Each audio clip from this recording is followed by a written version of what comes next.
Welcome back to Heart Path Podcast. I'm your host, Terra Kenzie Longacre, a modern day mystic, author, transformational and spiritual embodiment coach, and retreat leader. In each episode, we will explore topics around spirituality, empowerment, divine embodiment, resiliency of the human spirit, and heart based business and beyond.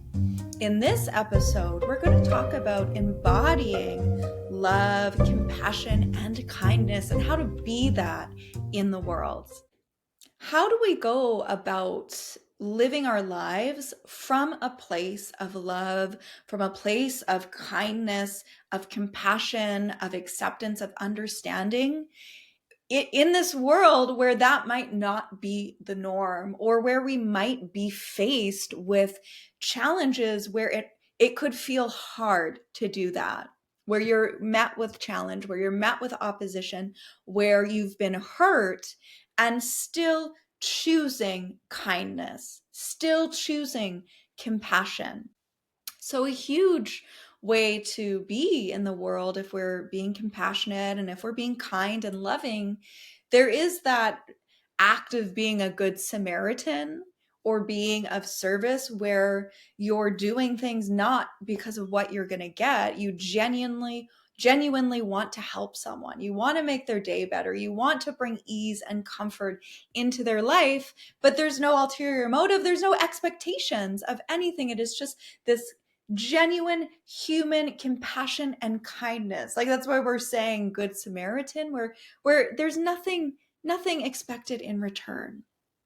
And that could be a way that you're being the embodiment of love in the world. You could be in a grocery store and you see someone needs help with their luggage, or sorry, their groceries, or they're at their car and you're seeing them struggling. You could offer to help. That might be something that you want to do, and it's not to get anything from them. It's that genuine desire. Let's even put it this way, that genuine desire to bring ease into someone else's life, to bring comfort into their life, to make things less chaotic or less stressful for them in a world that could be bringing them a lot of calamity and chaos.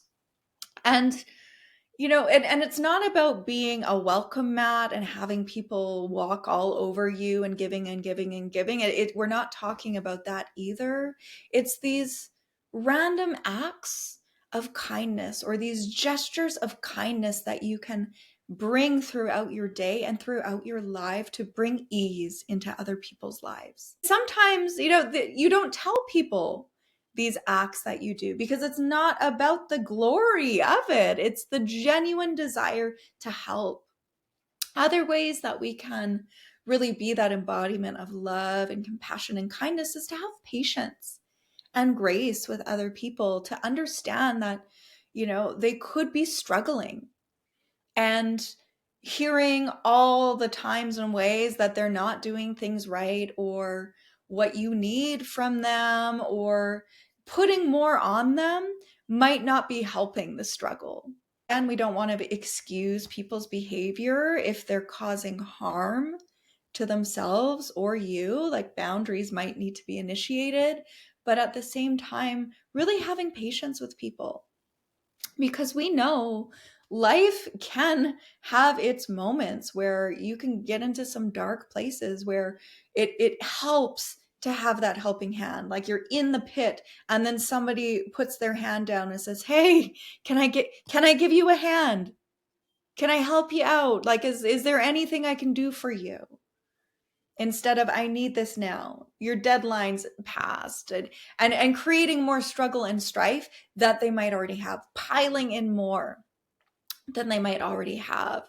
So I find it really helpful to go into that space of the heart. So to really be kind and loving and compassionate, like, this is not done with the mind. This is done with the heart, and being in those spaces of receptivity, to even be open to looking or feeling into situations where you're looking outside of yourself and you're looking beyond yourself, and choosing to open up to the possibility that other people might be having a hard time too. Not looking only at what's going on for yourself and in your world, and seeing that And also having that compassion and understanding that other people might be struggling. So they cut you off. Absolutely. What is going on in their world? Did they just find out that someone passed away? Did they just find out somebody's having an affair? We're not making excuses or creating stories, but we don't know what's happened for that person to have them acting a specific way. We don't know what's happened to that person for having them not act specific ways. So when we open ourselves up to look beyond ourselves and what's going on in our worlds, that fosters that sense of compassion, because we're not so quick to judge, not so quick to point and blame and say, you did this, you cut me off, now my day's ruined. And a huge piece of this is even that presence, being fully present with yourself and what's going on in your world, but even with other people. Like, how often have you been having a conversation with someone and it's almost like you don't even know if they were listening because they're so quick to just say the next thing? It's like, did you even hear that? Because so often I even find with the work that I do, to have someone listen, to actually be able to have someone's full attention where they listen and they hear you, not waiting to respond, not, having to give the 2 cents right away, just that total presence and ability and capability to hold space and listen is huge. Because there's so many people out in the world, and maybe even yourself, that don't feel like you're being listened to, or you don't feel like the people in your world are truly creating the space to hear you, right? So maybe it's like they're hearing you, but they're not listening. So they heard the words, but they didn't actually integrate anything you said. So being able to hold space for someone, to be there for them, to listen to them, to not try to fix anything if somebody's sharing information with you. So often that knee-jerk reaction would be to give advice or try to fix it. How do we fix this? But maybe in that moment, it's not even about fixing. It's about listening. It's about being present. It's looking eye to eye, heart to heart, soul to soul, and having that intimate connection. There's so much separation going on, and it just like social media, all of that, it brings more connection, but then at the same time it's like this other layer of separation to it. So being present with yourself in your life and your world makes you more aware of how you're feeling, what you're thinking, what's going on inside you. And being present as well allows you to hold that space for others, where you might not be so quick, like we said, to judge or ridicule or try or nitpicking and trying to fix. So when we're present, you could find your thoughts going off somewhere, or you could find yourself wanting to say something right away, but you stop and then you bring it into your heart, and it might come through differently than it would have before. Or you might not even speak, right? You might not even speak in the way that you were going to before, because in that moment of total presence you realize, oh wait, no, they just need me to listen to them. They just need an ear to hear. So that's another way, like allowing ourselves to be present, choosing. I'm saying allow, but it's more of a presence is a choice. We can choose to be distracted. We can choose to be complacent. We can choose to be present. And sometimes choosing to be present is a battle that goes on within the mind. Another huge way to be the embodiment of love is to give love freely, free from conditions. And this is a little bit of what we talked about in the beginning. It's like doing those random acts of kindness, not expecting anything, not doing it to get anything in return. But this is loving free from conditions, where you're accepting people for who they are, as they are, even if they're different from you, even if they've hurt you. This is not to keep people that are abusing you in your lives. It's not to be that doormat as well and to continue to be abused, but at the same time, accepting that that might be where they're at. And then also coming to a place of acceptance that that may not be the best situation or environment for you. And through that acceptance, forgiving them for their behaviors, having that awareness that there could be more going on for them to even, that's even gotten them there. And then that's even gotten you there.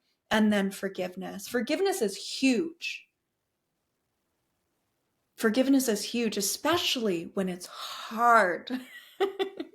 Especially when you don't think you can forgive or you think it is the unforgivable. I had an experience earlier this week where, gosh, I think it was like 4:30, maybe 5 in the morning, and I was just laying in bed and got woken up. You know that feeling where it's like you're woken up and it feels like it's from the divine. It's like you have to get up right now, but you want to lay in bed. You're just like, oh, just maybe I could just go back to sleep. You tell yourself this, maybe I could just go back to sleep. But there's that feeling and that urge. It's like, no, get up now. So that happened to me this week. And at first I didn't quite know why that urge was so strong, but I knew I had to get up. So I was lighting the fire because we've got wood burning stove. And yeah, I was lighting the fire just to, get some more heat in the house. And as I was watching the fire start to ignite, so we were getting some crackling of the wood, I got this strong message that I needed to forgive and to go through my life and look at where there could still be unforgiveness in my heart. And I must admit, like, years of work, I go there. I'm not afraid to go there. I don't always want to go there, as I'm sure you know. You don't always want to go there. But when we go there, the rewards outweigh the uncomfortability of it in that moment. So I thought, okay, I guess we're gonna explore unforgiveness. That is why I'm up at like 4:30 or 5 in the morning to go into unforgiveness. And it was really interesting because there were things coming up from like things coming up from when I was 3, a lot of stuff from junior high and high school, and just like going throughout my entire life. And there were incidences that were more recent where I'm like, oh yeah, I'm really gonna really have to muster up forgiveness for that. But they had been forgiven. It was fascinating. I'm like, oh, so I said I forgave, and I really did. I actually really did. So that, like, this is the whole thing, because there's going to be those layers to forgiveness as well as the layers of transformation that we talk about.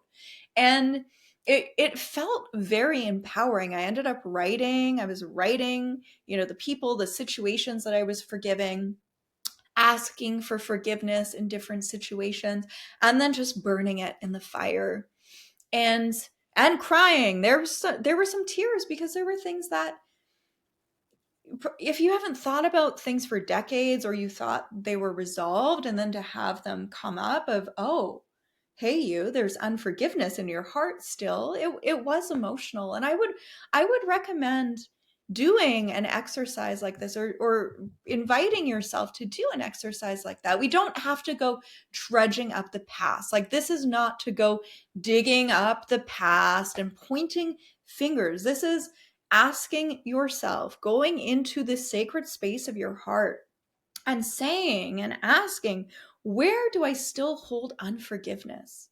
Because if we're holding unforgiveness in our hearts, that's holding us back. And you might not even know that you have unforgiveness. Some of you might know. and perhaps this could be that opportunity for you if you choose to explore it. But there's ways that we can work with it. And in real time, If you have an opportunity to extend forgiveness to someone, even when it's hard, take that opportunity, because that's allowing yourself to not hold the resentment, not hold the bitterness, where you're choosing love over your ego, where you're choosing love over the situation, where you're choosing love over what he, they, she did, but is it even really about that? Because if someone hurts you, they could be hurting. There's that saying, hurt people hurt people. Hurt people, right? So if they've hurt you, they very well could be hurting. They could be suffering. I had an experience happen where something had happened where there were some words exchanged which weren't very kind and loving. Full transparency, like on both sides, the words were not kind and loving. And before, the old version of me or a different version of me would have just been offended by what was said. I would have been so offended, so hurt by what they said. But in that moment, I saw someone suffering in real time, hearing the words, but stepping outside of the self, stepping outside of the ego. I saw someone suffering. It was so easy to forgive. It was so easy to forgive when you look at it from that perspective of this person is suffering. I couldn't not forgive. Not forgiving was not an option. Holding unforgiveness was not an option, because what are you going to do? They're suffering. They're speaking out because they're suffering. Like that, it's not even the person, it's their pain speaking. So this is another thing to remember. It's not the person, it's their pain. Once again, this is not encouraging you to stay in abusive situations.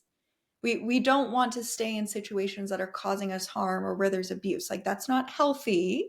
You can forgive, you can be compassionate, and then towards them, and then for yourself, be forgiving, kind, compassionate to yourself, and staying in abusive situations not the best for you or for them. However, that forgiveness piece is huge, because the more that you're able to forgive others, the more that you're able to forgive yourself, you're not holding that baggage, or where we were talking about the resentment, the bitterness, because that will act out in different ways in your life if you're holding that.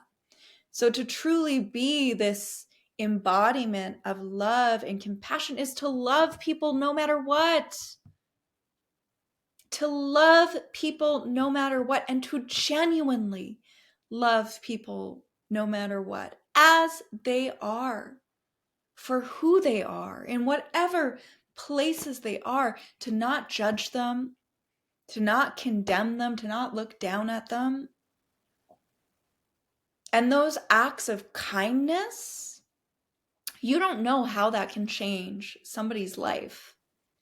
For example, once again, what if you run into a stranger and they could have been having the worst day? Like, just, those days that start where you wake up and then just everything seems to be going wrong and it's going downhill, and just no matter what, it's like you slept in. You stubbed your toe after you're getting up. Then you're stuck in traffic and all of these things, and it's just nothing's going right for you. It just keeps this perpetual, like, the day keeps going as a downward spiral. But then you run into someone who is kind to you, a stranger who is kind for you, and it shifts everything. It gives you a reset of the hope. So you never know what those acts of kindness are going to do for someone. And you might not ever know. You might not see it in real time. You might not get to witness the ways in which that plays out in someone's life. But when we're being that embodiment of love and compassion and acceptance and understanding, think of it even as we're radiating this out into our environments. You're being that hope to someone else. You're there's a potential, and this is not egoic. However, you're having this potential to make somebody's day brighter, to make somebody's day better, to make their life better and brighter. And it all starts with you and that choice. Am I choosing love in this moment? Am I choosing kindness in this moment? Am I choosing acceptance in this moment? Am I choosing compassion in this moment? Am I choosing to be understanding in this moment? Because you could choose that or you could choose the other. We always have a choice. Thank you for listening to today's episode. And before you go, I wanted to offer you an opportunity for reflection and contemplation. Was there anything in this episode that inspired you or that you can use in your life moving forward? Was there anything that came up in this episode that charged you, where you were feeling a little triggered perhaps, maybe even uncomfortable? Was there anything in this episode that was brought up that really left you feeling seen, understood? Let's take a moment to bring those reflections into the sacred space of your heart or journal as well. And I'd love to hear how this episode impacted you. You can share with me on social media. If you liked this episode, please share with a friend, like, subscribe. I appreciate you. Lots of love. Mwah.